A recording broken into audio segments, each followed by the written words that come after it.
กับสบายดีพ่อแม่ลุงปานเบิดสุคนเนาะมื้อนี้ก็มีข่าวดีมาบอกเส้นเก่าเส้นเคยได้พี่น้องเอ้ยเนาะโดยเฉพาะก็คือแรงงานอีเก้าของพวกเฮาเนาะหนึ่งเลยคือแรงงานอีเก้าทางรัฐบาลเกาหลีเพิ่นสิยกให้เป็นแรงงานที่มี4มือว่าซั่นซะและสิ่งที่มีข่าวดีไปกว่านั้นก็คือแรงงานอีเก้าเฮาสามารถพาลูกพาเมียหรือบอกกับพาครอบครัวของเฮาเนี่ยเนาะมาอยู่ที่เกาหลีนำได้ปกติแล้วนะเนาะคนที่สามารถเอาครอบครัวมาอยู่นำได้ก็คือวีซ่า E7 แต่วีซ่านี่มันต้องได้ไปสิงไปอันนั้นเนาะขั้นตอนมันก็ยุ่งยากพอสมควรอยู่แต่ว่าเดี๋ยวนี้เพิ่นอัปเกรดวีซ่า E9 ว่าซั่นซะให้เป็นวีซ่าที่แบบว่ามีระดับอีกขั้นหนึ่งเนาะที่สามารถพาครอบครัวมาอยู่นำได้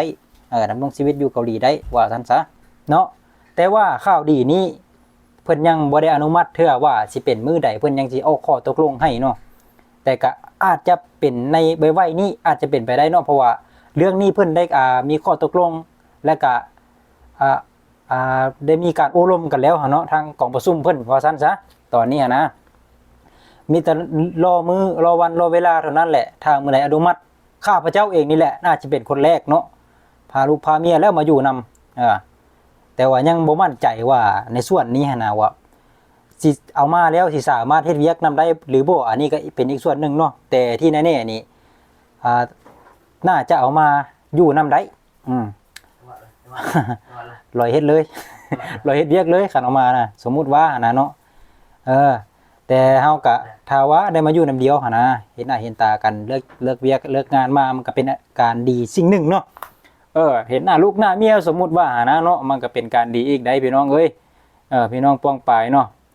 อะไรก็แล้วแต่เนาะสิมีข่าวดีในวัยนี้เกาหลีใต้เกมเพเนาะพี่น้องอีกเก้าของพวกเฮาเนาะ3 เดือนเฮาก็ได้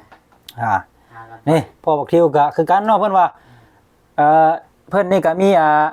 เมียเนาะแต่ก็มีเวียกงานประจำแล้วทางอันอยู่ลาวเนาะ